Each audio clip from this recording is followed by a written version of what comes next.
Bonjour et bienvenue dans cette vidéo où l'on va parler du Tu-22M qui a été abattu au-dessus de la Russie par l'Ukraine par un système S-200 qu'on appelle en Occident le SA-5 Gammon. Donc on va parler un petit peu de cette histoire ici. Alors le but c'est de apporter un complément d'information par rapport à la vidéo qui a été faite par Ateshue sur sa chaîne YouTube, qui est très intéressante.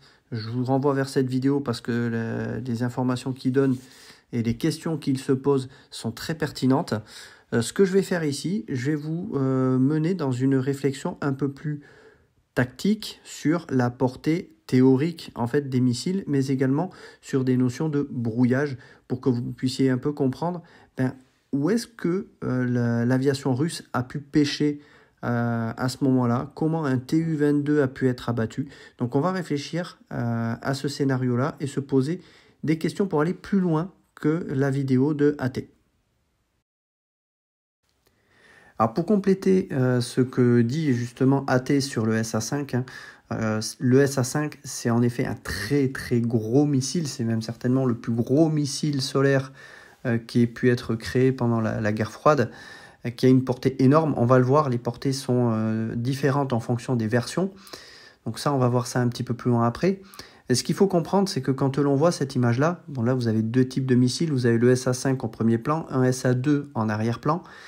Mais ce que l'on voit dans le SA-5 ici, c'est uniquement la partie lanceur avec le missile. Mais pour pouvoir guider ce missile, il faut un radar de conduite de tir, que je vais présenter ensuite. Mais avant d'aller sur la partie conduite de tir et verrouillage et guidage, il va falloir d'abord assurer la détection des cibles éventuelles à très longue distance. Et ça, sur les SA-5, généralement le SA-5, il est utilisé en complément avec un radar qu'on appelle le P14 Talking, que vous avez ici. Donc c'est vraiment une antenne qui fait un peu vieille antenne, qui est assez grande, mais qui va avoir une portée de détection très lointaine. Donc ça permet de faire de la détection avancée, ce que l'on appelle là. Mais ce radar P14, il va être également utilisé en conjonction avec un autre type de radar qu'on appelle ici le PRV-17 Odd Pair. Vous voyez que l'antenne, à la différence du radar qu'on a vu juste avant, l'antenne elle est plutôt sur le plan vertical. Pour une raison très simple, c'est que ce radar va effectuer de la mesure de hauteur de la cible. C'est-à-dire que le radar que l'on a avant, il va avoir une image en 2 dimensions, mais pour savoir à quelle hauteur la cible se situe, eh bien on va utiliser ce radar Odd Pair qui va donner une information donc complémentaire à l'information 2D que l'on avait pour obtenir une information en 3D. Et donc pour guider un missile, il nous faut cette 3 dimensions. Vous devez guider le missile sur ces 3 dimensions. Et donc l'information, généralement, elle est retransmise au radar de conduite de tir du SA-5, qui s'appelle ici le Square Pair. Donc vous avez ici donc, des antennes qui sont très directionnelles. Donc vous avez ces grosses antennes qui vont on va dire, balayer devant avec une puissance immense pour pouvoir détecter la cible. Et l'antenne ronde que vous avez sur le côté, c'est ce qui va assurer généralement la liaison radio avec le missile de façon à lui donner les instructions et notamment les corrections de trajectoire. Donc le radar va donner une position en 3D, il va guider le missile vers ce point dans le ciel. C'est ça qu'il faut comprendre. Et donc ce missile, c'est pas un missile qui est autonome. C'est pour ça qu'il y a une information dans la vidéo de AT qui m'avait un peu surprise concernant la partie où on avait un SA-5 qui avait abattu un avion civil de la compagnie Aeroflot. Que le missile s'était soi-disant verrouillé sur une cible lointaine et que c'était à ce moment-là un avion civil. Il s'était trompé de cible, il n'avait pas vu sa cible. Ça m'étonne un peu parce qu'en fait, le SA-5, ce n'est pas du tout un missile qui dispose d'une tête radar actif. C'est-à-dire que le missile, tout ce qu'il a, c'est un ensemble uniquement récepteur. Il n'a pas d'émetteur-récepteur. L'émetteur, c'est le radar que vous voyez là. Et le guidage est assuré par ce radar. Donc si le missile est allé taper la mauvaise cible, c'est que le radar était verrouillé sur la mauvaise cible. En tout cas, c'est l'interprétation que moi j'en fais parce que le SA-5 n'est pas un missile à guidage radar actif, comme on peut l'entendre pour les AIM-120 Amram ou alors le Mika français. Donc on n'est pas du tout dans ce type de missile. On est vraiment sur un missile qui a besoin d'un guidage depuis le sol, depuis un radar. Voilà. Et ce type de radar, notamment le Square Pair, c'était pas un radar qui était, on va dire, assez connu pour être difficilement brouillable. Ce qui va me faire aborder un peu plus loin la partie brouillage, parce que c'est un radar qui était assez connu pour être assez facilement brouillable. Voilà. Donc ça pose aussi d'autres questions, on verra sur le côté tactique. Donc là, vous avez une autre image où on voit un missile SA-5. Vous voyez quand même que la taille est quand même assez immense. À l'intérieur d'un shelter qui va assurer le guidage des missiles et la détection, ça ressemble un peu à ça. Donc vous voyez que c'est quand même très ancien. C'est un type de missile qui date quand même des années 60, 70. Alors bien sûr qui a reçu quelques modernisations dans les années 80, mais on est très loin du numérique que l'on peut connaître aujourd'hui. Cela dit, ça marche quand même très bien. Hein. Voilà. Ici, vous avez différentes versions du SA-5. Alors, il faut savoir que la désignation SA-5, c'est une désignation OTAN. On a l'habitude en Occident de les appeler comme ça. Mais leur vrai nom, c'est ce que l'on voit à gauche, c'est les désignations S-200. C'est pour ça qu'on parle de S-200. Donc, si vous entendez S-200 et SA-5, c'est la même chose. C'est juste une désignation russe et l'autre, c'est une désignation OTAN. Et donc, vous voyez, sur les différentes versions, vous avez des portées qui varient entre 180 et 300 km. Voilà. Et notamment le S200D, voilà, qui est la dernière version, le S200M également. Alors, quelle version a été utilisée par les Ukrainiens? Bonne question. Certainement une de ces deux dernières versions. Très certainement que les Ukrainiens ont modernisé également leurs missiles. Parce qu'il faut savoir que lors de la guerre froide, l'Ukraine fabriquait des missiles RR pour la Russie, notamment les missiles à guidage infrarouge qui étaient emportés sur les MiG et les Sukhoi, c'était fabriqué en Ukraine. Si je ne dis pas de bêtises, je crois que c'était à Kharkiv. Donc l'Ukraine a une réelle compétence dans la modernisation et la modification de systèmes soviétiques. Donc ce qui est tout à fait possible également, c'est que les Ukrainiens ont modernisé le S-200, potentiellement pour lui donner une portée peut-être accrue, mais également un système de guidage, et ça on va en parler après dans la partie brouillage, un système de guidage sur des fréquences qui sont peut-être différentes de ce qu'utilisait le S-200, le SA-5, lorsqu'il était utilisé par la Russie. Ce qui fait que les Russes, potentiellement, ne connaissaient peut-être pas la fréquence du radar de guidage du SA-5 qui a été utilisé pour le Tu-22. Et ça aussi, ça pose quelques questions. Au niveau des données techniques, ce qui est intéressant de voir là, c'est sur la colonne de droite, sur le S200D, qui nous intéresse là, on a une probabilité de kill, donc la probability of kill, c'est de coup au but, entre 0,72 et 0,99. En gros, c'est des pourcentages. C'est-à-dire qu'en gros, le missile est là entre 72 et 99% de réussite. Alors ces données-là, c'est quand même très théorique parce qu'il faut vraiment les mesurer dans des conditions qui sont parfaitement connues, avec une cible qui manœuvre ou pas, on ne sait pas. Donc, et comme je vais vous expliquer un peu, justement après, la portée d'un missile et sa probabilité de coup au but, elle peut varier radicalement si vous avez affaire à une cible qui, en ligne droite, ne bouge pas, ou alors une cible qui évolue et qui change régulièrement de trajectoire. Donc, ces données-là, ces probabilités de coup au but, attention à ne pas les prendre pour argent comptant. Alors si ça vous intéresse d'aller voir un peu comment ça fonctionne, ce genre de missile, vous avez un simulateur de système solaire qui existe, en plus il est gratuit, qui s'appelle SAM Simulator. Et vous avez une vidéo sur internet, je mettrai le lien en commentaire, qui vous montre un petit peu comment ça fonctionne. Alors bien sûr, il faut savoir interpréter les données, mais vous avez dans ce simulateur un manuel qui vous explique le fonctionnement de base de ce système SAM. Alors ça ne va pas à 100% le reproduire dans le simulateur, mais ça vous donne une idée des écrans que les opérateurs ont devant eux pour pouvoir assurer la détection, puis le tir et également ensuite le guidage d'un missile SA-5. Juste pour votre info, allez voir si ça vous intéresse cette vidéo. Ça vous donnera une idée de à quoi ça ressemble en tout cas. On va maintenant regarder un petit dessin, ça je vais vous expliquer un petit peu comment la portée d'un missile peut varier avec la trajectoire de l'avion, parce que ça va dépendre énormément de la trajectoire de la cible. Donc on a les cas typiques qu'on va avoir ici, un Tu-22 qui est à cet endroit-là, et on a notre radar du SA5 ukrainien qui est disposé par là. Comme l'a très bien expliqué AT, l'équipage du Tu-22 n'a pas le moyen de se rendre compte en fait des radars qui sont dans cette direction. Est-ce que ce sont des radars amis? Est-ce que ce sont des radars ennemis? Tout simplement parce que vous avez la frontière, mais il ne peut pas voir, comme l'explique très bien AT dans sa vidéo, si les radars sont du côté ukrainien ou du côté russe. Pourquoi? Parce qu'il est très profondément à l'intérieur du territoire russe. Donc le Tu-22 se sent en sécurité, il se croit en sécurité. Donc le système de détection des émissions radar qu'on appelle on va dire le radar d'alerte, hein, c'est ce qu'on appelle un RWR en Occident, va détecter les émissions de ces 3 radars que l'on a là. Il va donner une direction au pilote, on verra après s'il est capable de détecter les émissions.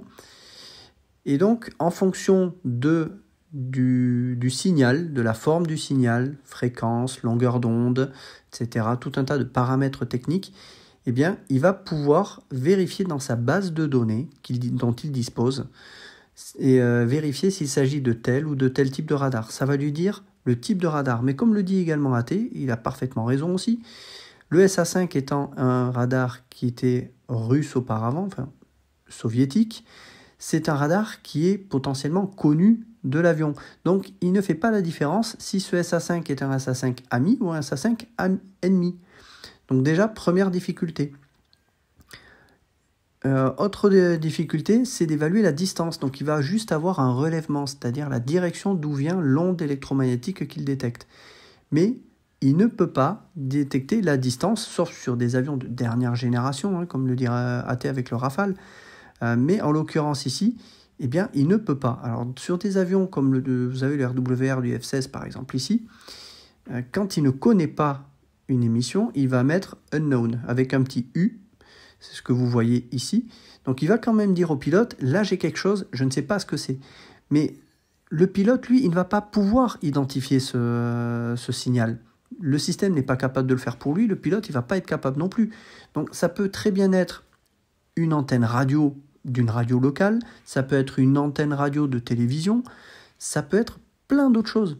Donc il ne peut pas savoir si cette onde radar, cette onde électromagnétique qui est inconnue, il ne sait pas à quoi ça correspond. Et donc potentiellement, ça peut être un cas qu'il y a eu dans le cas du Tu-22 russe, c'est que l'équipage a potentiellement pu détecter cette émission, mais il ne savait pas que c'était une menace. Alors pour pouvoir savoir si ces signaux peuvent être une menace, il faut pouvoir les repérer, les détecter, les analyser et les identifier. Et ça, c'est le rôle des avions de renseignement électromagnétique, dont vous avez ici le modèle russe, hein, qui est un IL-22 Kut. Et cet avion va faire des patrouilles tout autour de l'Ukraine. Avant la guerre, il en faisait, il continue à en faire après, de façon à essayer d'écouter le spectre électromagnétique, de détecter les émissions radar, de pouvoir les localiser, savoir où se situe tel type de radar pour pouvoir ensuite les attaquer lors d'une frappe éventuelle plus tard, mais également quand il s'agit de nouveaux signaux, d'être capable de se dire, de les analyser, de dire à quoi ça peut correspondre. Et seulement une fois que ce travail est fait d'identification, il faut modifier dans les avions de combat les bases de données. En gros, faire une mise à jour de la base de données, de façon à ce que l'avion de combat, quand il sera confronté à cette menace, à cette onde électromagnétique, il soit capable non seulement de la reconnaître, mais également de la présenter au pilote comme étant une menace potentielle. Voilà. Donc si ce travail n'est pas fait, si on est sur un radar ukrainien dont les spécificités techniques du signal ont été changées par les Ukrainiens, eh bien potentiellement vous avez des Russes qui sont incapables de savoir que ça correspond à un SA5. Vous voyez la petite subtilité en termes de guerre électronique et l'importance de ces avions de renseignement et d'écoute électromagnétique. C'est extrêmement important de comprendre ça. Donc on ne sait pas si la base de données d'alerte radar du Tu-22 était à jour. On ne sait pas si elle tenait compte potentiellement d'un nouveau radar ukrainien. Est-ce qu'elle tenait compte des SA5 ou est-ce que les SA5 étant considérés comme obsolètes, peut-être qu'ils ont été enlevés de la base de données aussi. Donc, vous voyez, il y a déjà ces paramètres-là à prendre en compte. On ne sait pas hein, si les Russes, dans l'avion, ont détecté cette menace. Ensuite, quand vous avez le système radar qui va tirer un missile, eh bien, le spectre de fréquence va également changer parce que quand on passe en mode guidage, vous êtes sur une émission en continu et de forte puissance, et donc les avions de combat sont capables de faire la différence entre le fait que le radar est juste en veille, qui balaye pour repérer, et le fait que le radar il a basculé dans un mode de radar propre à un guidage de missile. Et ça, dans les détecteurs d'alerte radar, on les identifie clairement à partir du moment où on connaît la signature électromagnétique de cette onde radar. Donc si là, les Tu-22 n'a pas connaissance de la signature électromagnétique qu'utilise le radar ukrainien pour guider son missile SA-5, eh bien là encore, il ne sait pas qu'il est attaqué. Ensuite, ce qu'il faut également comprendre, c'est la portée. On vous parle souvent de portées qui sont en fait des portées théoriques. Quand on parle de 300 km de portée pour un SA-5, il faut bien comprendre que c'est 300 km dans des conditions bien précises. Et également dans des conditions optimales. Si on prend le cas du Tu-22 qui se dirige directement vers la batterie du missile SA-5, eh bien, on va avoir à ce moment-là l'avion qui va se rapprocher. Donc là, le radar, le SA-5 ukrainien peut être tiré avant même que l'avion soit dans le volume de portée radar du missile. Tout simplement parce qu'on anticipe que le point d'interception du missile avec l'avion sera dans le volume qui est atteignable par le missile, en l'occurrence ici. Et quand le missile va atteindre cette position-là, l'avion il sera dans la portée de détection, dans la portée de destruction du missile, et le missile aura suffisamment d'énergie encore pour pouvoir impacter sur lui et voir modifier sa trajectoire pour pouvoir suivre l'avion. Là, en l'occurrence, on est dans un cas qui est idéal, c'est-à-dire que la cible se dirige directement vers le radar et rentre dans le volume de portée du système SA-5, et donc il peut être abattu. Mais les choses ne sont pas aussi idéales que ça dans le domaine de la guerre aérienne. Si on prend le cas où on a l'avion qui se dirige un petit peu, pas directement vers le site SAM, mais qu'on anticipe que le point de trajectoire, le point d'interception du missile va être dans le volume de portée du système SA-5. Là, on peut tirer le missile avant même que l'avion soit à portée, ou on anticipe le fait que l'avion sera dans la portée au moment où le missile va atteindre sa cible. Néanmoins, ce qu'il faut observer dans cette situation-là, c'est que le missile, par rapport à ce qu'on a vu tout à l'heure, il était en ligne droite. Donc, il n'a pas énormément dégradé son énergie. Enfin, il l'a dégradé quand même. Il faut savoir que le missile, il va gagner de l'énergie lorsqu'il est propulsé, ce qui va durer quelques secondes. Dès l'instant où son booster, sa fusée, est vide, le missile va planer. Donc, il va constamment perdre sa vitesse. Et en plus, s'il fait des manœuvres qui tournent pour suivre un avion, il va en perdre encore plus, puisque vous avez les ailettes qui vont bouger, qui vont créer de la traînée. Donc, ça va freiner encore plus le missile, et donc ça va diminuer sa portée. Donc, la portée que l'on avait au départ, que l'on voyait auparavant avec le trait rouge, l'arc rouge plein, et bien dans le cas présent, on va se retrouver avec un missile qui aura dégradé son énergie, et le point d'interception va se retrouver au-delà de la nouvelle portée du missile. Le missile va arriver, on va dire, à court d'énergie avant même d'atteindre sa cible. Et donc la portée max de missile avec ces manœuvres-là, vous voyez que c'est, de manière simplifiée, schématique, l'arc qui est enhachuré. Voilà. Et donc là, on voit que la cible n'est pas atteignable dans ces conditions-là. Si on prend le cas même plus flagrant où on a l'avion qui ne se rapproche pas vraiment du système SAM, là vous avez un point d'interception qui est clairement au-delà de la portée théorique du missile. Mais ce qu'il faut également remarquer, c'est que là, le point d'interception est encore plus loin, plus éloigné. Ça va forcer le missile à faire une trajectoire encore plus longue, à dégrader son énergie, et ce qui veut dire que sa portée théorique dans ces conditions-là, elle va franchement diminuer. Et donc votre missile, il va arriver à court d'énergie bien avant d'atteindre la cible. Ce qu'il faut bien comprendre dans ces modes de guidage, c'est qu'en fait, le système va viser constamment la position 3D de l'avion, ce qui fait qu'en fait, on a ce que l'on appelle une poursuite pure. C'est-à-dire que le missile va toujours se diriger vers l'avion. Mais quand il se dirige toujours vers l'avion et que l'avion se déplace de manière relative par rapport à lui, eh bien, il va falloir qu'il tourne constamment pour aller chercher devant. Et donc, il va constamment dégrader son énergie. Ce n'est pas un missile qui va foncer en ligne droite directement vers le point d'interception, ici en l'occurrence. Voilà. Donc, il faut bien comprendre cette notion-là. Dernier cas de figure que l'on va observer, c'est le cas de l'avion qui finalement se rapproche, puis il fait demi-tour, ce qu'on appelle en langage d'aviation de chasse un pump. Là, l'avion va s'éloigner et là, on se rend compte que le point d'interception du missile, il va être très loin de la portée théorique. Donc, on sait très bien que si l'avion, la cible continue dans cette direction, il ne rentrera jamais dans le volume de destruction du missile. Et donc, le missile sera littéralement perdu. Donc, vous voyez que déjà, pour atteindre une portée de 300 km, comme c'est donné par les Ukrainiens, il faut être dans des conditions qui sont vraiment idéales, mais vraiment idéales. Et ça pose question sur le fait que l'avion russe, le Tu-22, n'a peut-être même pas bougé de trajectoire. Et donc, que l'équipage ne s'est peut-être même pas senti agressé par ce missile, ou alors qu'il avait fait demi-tour, mais beaucoup trop tard. Et que le demi-tour s'est retrouvé dans l'enveloppe du missile où il avait encore suffisamment d'énergie. Mais dans une position où le missile n'a potentiellement pas beaucoup varié sa trajectoire, parce que sinon il aurait fortement dégradé son énergie.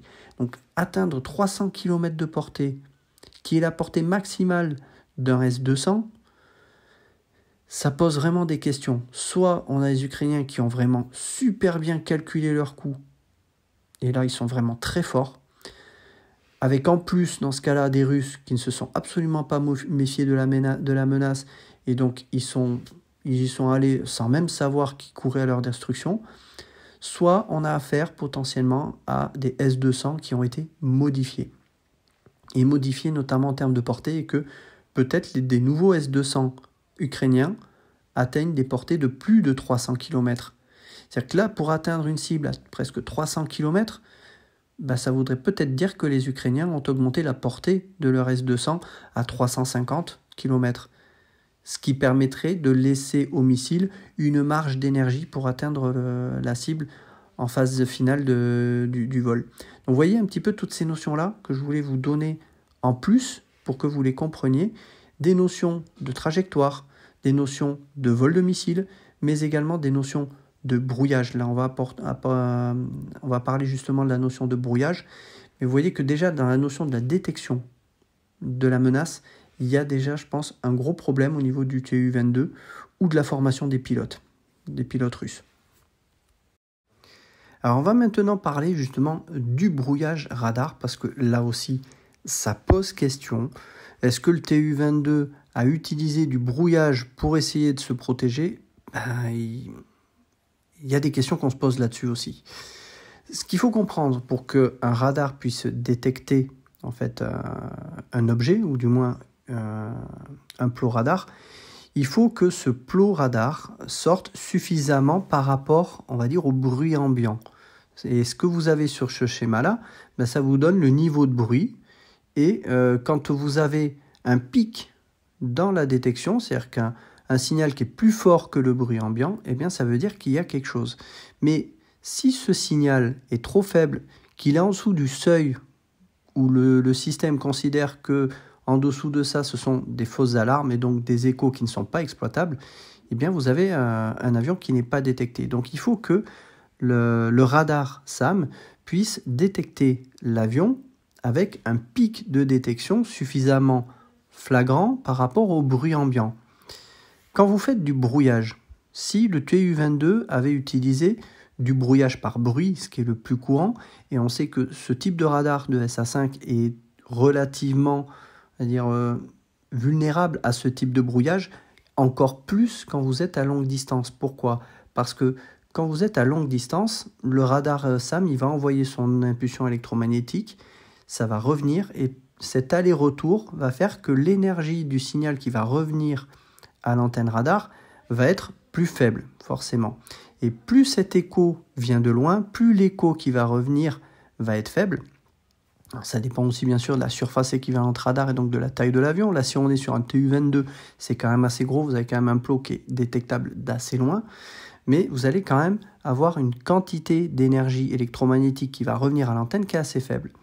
Si le TU-22 utilise du brouillage, eh bien, il va rehausser en fait le niveau de bruit.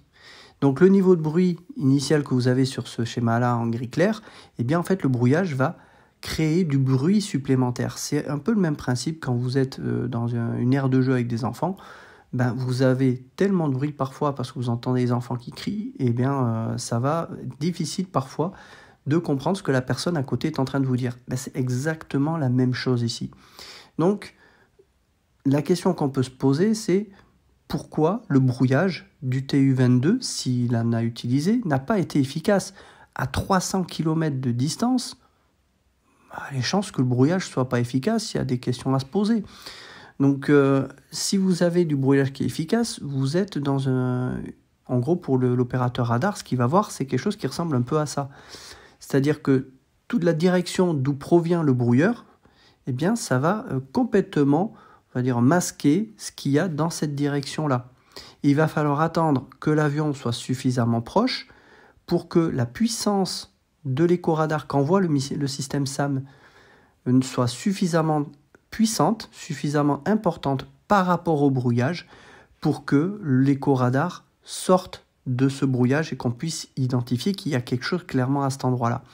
Donc, moi je me pose la question, dans le cadre du TU-22 russe, est-ce qu'ils ont vraiment utilisé du brouillage? Ben, je ne le pense pas du tout même. Je pense qu'ils étaient dans une logique tactique où on monte à haute altitude, on est chez nous, on est à plus de 300 km, on est tranquille, on est en toute sécurité, pas besoin de brouiller. Voilà. Et donc, même ils n'ont pas détecté visiblement le fait que ce système radar les avait verrouillés, et donc ils n'ont peut-être même pas utilisé de brouillage, parce qu'en fait, ce qu'il faut bien comprendre là-dessus, quand vous voulez brouiller ce système SAM, ça n'est pas le missile que vous allez brouiller, c'est l'antenne radar. Donc comme l'antenne radar est à 300 km, ça va être encore plus facile de la brouiller. Par contre, brouiller le missile lorsqu'il est à courte distance, là, ça pourrait être plus difficile. Mais là, en l'occurrence, ça n'est pas un missile à guidage radar actif, donc on ne brouille pas le radar du missile. On brouille le radar du système SAM qui guide le missile. Donc si vous arrivez à brouiller le système radar qui guide le missile, ben, le missile, il est perdu. Et vous réussissez votre coup. Et là, en l'occurrence, ben, ça n'a pas l'air d'avoir du tout été le cas. Donc on se pose aussi des questions. Est-ce que, et ça malheureusement je pense qu'on ne le saura jamais, parce que ça va être un secret bien gardé, si le système de brouillage du TU-22 n'a pas été efficace sur un SA-5, qui est pourtant un radar qui était loin, qui est relativement vulnérable à ce type de brouillage, eh bien, il y a des questions à se poser sur la crédibilité des systèmes de brouillage russes, qui a déjà été présenté à plusieurs reprises, vu certains avions qui ont été abattus, même les meilleurs, des Sukhoi 35. Mais ça pose question sur l'efficacité des équipements de guerre électronique russes. On peut se poser la question. On ne saura jamais parce que ce sera un secret bien gardé. Et s'il y a des dysfonctionnements ou on va dire une mauvaise utilisation des dispositifs de guerre électronique par les pilotes, ça peut être une raison, soit les systèmes ne sont pas bons, soit les pilotes ne sont pas formés. Et là, en l'occurrence, ce que je vous ai expliqué tout à l'heure dans les trajectoires, en fait, une simple altération de trajectoire, certainement de 90 degrés, suffisamment en avance, aurait amplement suffi pour défaire le missile. Et là, en l'occurrence, visiblement, ça n'a pas été le cas. Donc, on se pose de vraies questions sur le niveau des équipements russes aussi, mais également le niveau de formation des pilotes. Et oui, mais malheureusement, on n'aura pas la réponse à ça. Donc voilà ce que je voulais un peu vous expliquer dans cette vidéo, assez complète. J'essaie quand même de bien synthétiser, de simplifier un petit peu tout ça pour que ça puisse être compris par la plupart d'entre vous. Mais vous voyez qu'on se pose quand même des questions déjà sur l'efficacité des Ukrainiens à utiliser le SA-5. Clairement, elle est évidente. Comment ils ont fait, les petits détails sur la façon dont ils ont mené l'interception, on ne les aura pas parce que je pense qu'ils seraient bien contents de renouveler justement l'effet de surprise à nouveau. Soit on a des questions à se poser sur l'efficacité des systèmes de guerre électronique russes, de formation des pilotes, et surtout dans la tactique utilisée, parce qu'il faut bien comprendre que pour que l'avion puisse être engagé à 300 km de distance, il faut que l'avion il soit dans le volume de détection du radar. Et en l'occurrence, à 300 km de distance, si vous évoluez à moyenne altitude, le radar ne vous aurait pas détecté. À basse altitude, encore moins. Donc, la tactique utilisée par les Russes, c'était une tactique où ils se croyaient un peu trop en sécurité. Donc, il y a des chances qu'ils revoient leur tactique pour ce qui est du lancement des missiles de croisière de la part des Tu-22, mais pas seulement, des Tu-95 également. Donc, à ce niveau-là, il y aura certainement un changement dans la façon avec laquelle les Russes vont utiliser leurs bombardiers stratégiques pour lancer leurs missiles de croisière. Mais ça veut dire aussi que s'ils veulent les tirer à moyenne latitude, la portée des missiles de croisière qu'ils vont tirer elle sera beaucoup moindre. Ou alors il va falloir qu'ils montent à haute altitude, comme l'explique très bien AT, ils tirent et ils dégagent en basse altitude où ils sont sûrs de ne pas se faire shooter. Voilà, donc il va y avoir clairement un changement de tactique de la part des Russes, ça je n'en doute pas, parce que je pense qu'ils ne sont pas bêtes, ils vont changer également leur tactique. Et les Ukrainiens devront également s'adapter et trouver d'autres parades pour pouvoir abattre ces avions-là, s'ils y arrivent, parce que là on est quand même sur des très très longues distances. Voilà pour cette vidéo, n'hésitez pas à poser vos questions si vous en avez, si j'ai les réponses, j'hésite pas à vous répondre. Dans ce que je vous ai expliqué là, je n'ai trahi aucun secret défense, je précise. C'est uniquement des notions de base que je vous ai données, d'interception, de portée missile. Dire qu'un missile a 300 km de portée, c'est qu'une portée théorique, c'est pour ça que je recadre également le débat. Quand on dit que les F-16 peuvent tirer à plus de 100 km, oui et non, ça dépend déjà fortement du type de missile. Si l'on parle d'AIM-120B, qui est une version qui ne porte pas énormément loin, on est environ à peu près à 40 nautiques, ça veut dire qu'on n'est pas du tout à 100 km, on est plutôt aux environs de 70 km.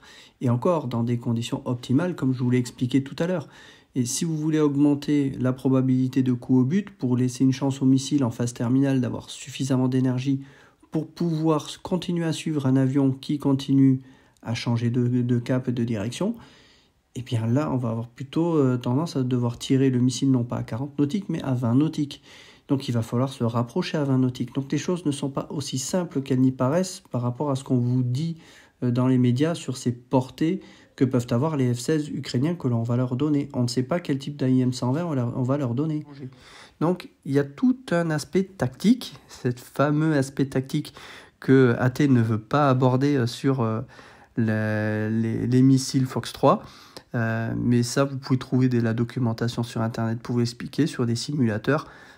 C'est quand même assez connu. Après, les tactiques utilisées par les vraies armées, ça, c'est quand même un secret bien gardé, parce que les connaissances en matière de performance des systèmes, ça, on ne les a pas. On n'en a qu'une petite idée. Et je tiens à dire que les portées qu'on vous donne, ce ne sont pas les portées réelles des missiles. Si ça se trouve, c'est plus. Si ça se trouve, c'est moins. Et ça dépend également fortement, je dis bien fortement, des conditions d'engagement, de la trajectoire de votre cible, des conditions de brouillage électromagnétique également. Donc, attention à ne pas tomber dans le panneau de considérer ce type de missile peut tirer à 300 km, donc les Ukrainiens peuvent tirer tout ce qui se trouve à moins de 300 km. Non, ils peuvent tirer à moins de 300 km quand on est dans des conditions qui sont optimales.